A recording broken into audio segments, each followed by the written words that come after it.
Dear friend, आपको अख्तर जी की trick YouTube channel में स्वागत है। जैसा कि कल की कक्षा में हमने विशेषण पढ़ लिए थे और विशेषण में हमने संख्यावाचक विशेषण तक पढ़ चुके थे। लेकिन आज परिमाणवाचक, इसका अर्थ होता है मात्रा, माप, तोल, और एक होता है परिणाम। यानी परिमाण और परिणाम में अंतर होता है। परिमाण का अर्थ होता है फल या प्रभाव, फल या रिजल्ट, इसका रिजल्ट होता है। लेकिन परिमाण में किसका बोध होता है? मात्रा का, माप का और तोल का। इसकी जो इकाई होती है संज्ञा सर्वनाम की, संज्ञा अहूर सर्वनाम की जो इकाई होती है लीटर, मिलीलीटर, मिलीलीटर, मीटर या ग्राम, किलो। अगर हम इसका उदाहरण देखें, इन सब का उदाहरण देखें तो 5 लीटर दूध यानी 5 लीटर दूध या 2 किलो चावल, 5 किलोमीटर रास्ता। ये क्या है? सब ये क्या है? अनिश्चित निश्चित परिणाम वाचक होता है। यानी 5 क्या है? 5 लीटर किसकी विशेषता बता रहा है? दूध की विशेषता बता रहा है। 5 लीटर दूध, 2 किलो चावल, 5 किलोमीटर रास्ता, ये सब निश्चित परिणाम में आते हैं। बात करते हैं अनिश्चित परिणाम की। कुछ किलो चावल यानी कुछ क्या है? अनिश्चित परिणाम है। कुछ क्या है? अनिश्चित परिणाम है। बात आती है बहुत पानी यानी गणनीय, अगणनीय। बहुत बालक यानी बहुत पानी, बहुत बालक यानी बहुत बालक थे। अगर इसमें सही जवाब आपको बताना है क्या होगा? ए ऑप्शन में है अनिश्चित संख्यावाचक, बी ऑप्शन में है अनिश्चित परिमाणवाचक, सी ऑप्शन में है संख्यावाचक और डी ऑप्शन में है अनिश्चित परिमाणवाचक। बात करते हैं बहुत बालक थे। ए ऑप्शन में है संख्यावाचक, बी ऑप्शन में है अपरिमाणवाचक, सी ऑप्शन में है अनिश्चित संख्यावाचक, डी में है इनमें से कोई नहीं। पानी क्या है? अगणनीय है। पानी को हम गिन नहीं सकते। पानी से पहले बहुत लगा है। इसका सही आंसर अनिश्चित परिमाणवाचक होगा। बालक क्या है? गणनीय है। बालक गणनीय है तो बहुत बालक थे। इसमें सही उत्तर इसका अनिश्चित संख्या वाचक होगा। बालक हम गिन सकते हैं, पानी को नहीं गिन सकते। पानी अनकाउंटेबल है, बालक काउंटेबल है। एक बार और देख लेते हैं। परिमाणवाचक, इसका अर्थ होता है मात्रा या माप, तोल। एक परिणाम होता है, परिणाम का अर्थ है फल या प्रभाव या रिजल्ट। मात्रा, माप या तोल, संज्ञा और सर्वनाम की इकाई लीटर यानी परिमाणवाचक, लीटर, मिलीलीटर, मिलीलीटर, मीटर, ग्राम, किलो। उदाहरण होता, अगर इसका एग्जाम्पल देखें, 5 लीटर दूध क्या है? अनकाउंटेबल है। 2 किलो चावल, 5 किलोमीटर रास्ता, ये सब क्या है? अनिश्चित परिणामवाचक है।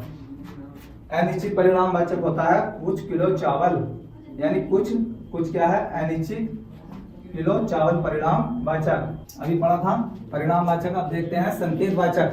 संकेत या सार्वनामिक विशेषण। सार्वनामी इसी से मालूम दिखाई दे रहा है हमें। सार्वनामी यानी सर्वनाम से बना विशेषण। उदाहरण हमारा है यह पुस्तक मेरी है। यह पुस्तक क्या हमारा? संज्ञा है। और संज्ञा से पहले कोई सर्वनाम आता है। संज्ञा से पहले अगर कोई सर्वनाम आता है तो वह विशेषण का कार्य करता है। जैसे संज्ञा से पहले यह क्या हमारा? सर्वनाम है। यानी संज्ञा से पहले सर्वनाम आया है और सर्वनाम किसका काम कर रहा है?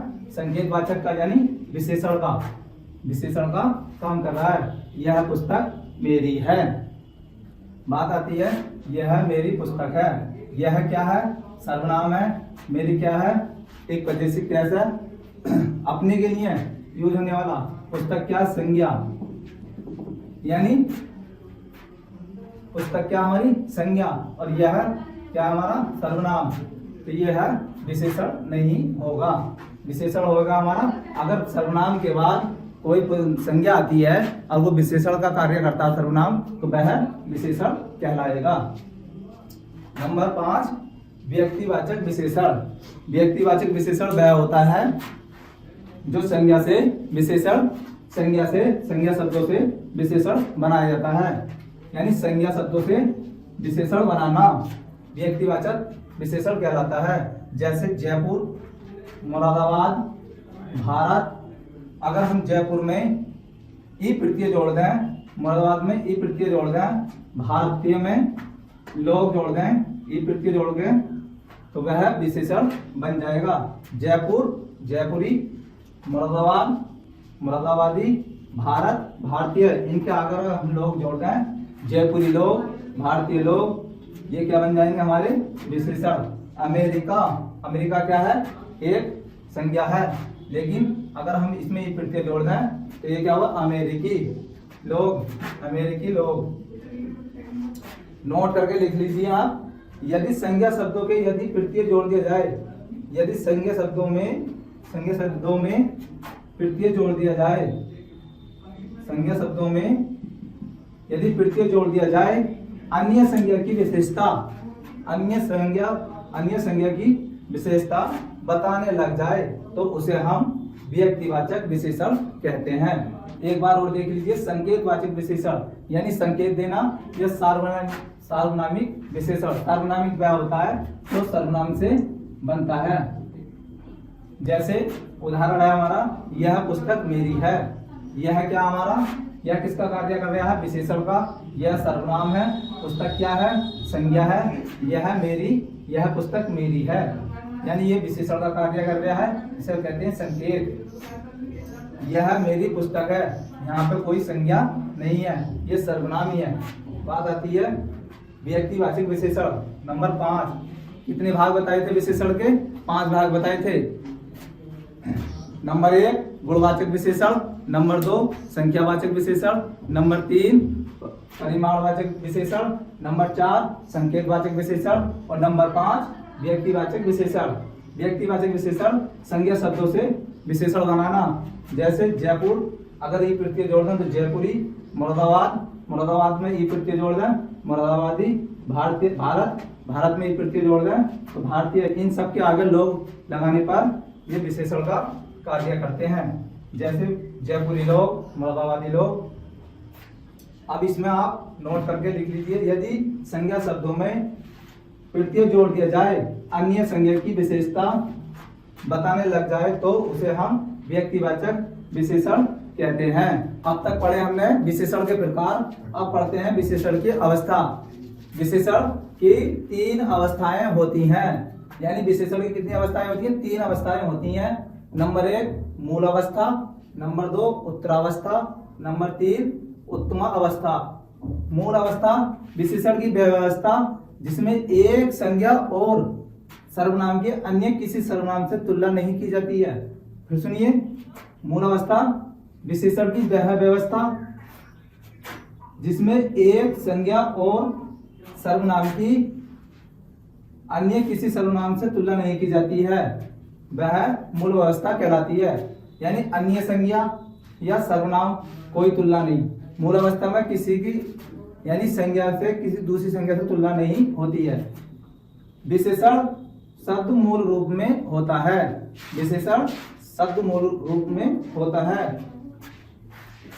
नंबर 2 आती है उत्तरावस्था। उत्तरावस्था में 2 संज्ञा या सर्वनाम में परस्पर तुलना, यानी इसमें क्या होता है, 2 संज्ञा या सर्वनाम परस्पर तुलना होती है। यह अवस्था बनाने के लिए या तो विशेषण शब्दों से ठीक पहले से पद, यानी शब्द को वाक्य में शब्द को क्या कहा जाता है, पद। यानी या तो विशेषण शब्दों से ठीक पहले से पद लिखा जाता है, या फिर विशेषण के साथ तर प्रत्यय जोड़ दिया जाता है। एक बार और सुन लीजिए, या तो विशेषण शब्दों से ठीक पहले से पद लिखा जाता है, या फिर विशेषण के साथ तर प्रत्यय जोड़ दिया जाता है।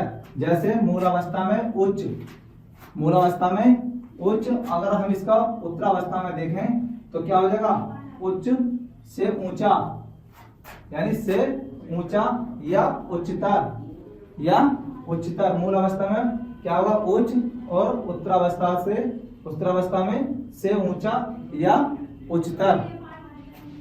आज के लिए इतना ही, और अगर वीडियो पसंद आई हो तो हमारे चैनल को सब्सक्राइब करें, वीडियो को लाइक करें, शेयर करें और अपनी राय कमेंट बॉक्स में दें। आज के लिए इतना काफी। वीडियो देखने के लिए धन्यवाद।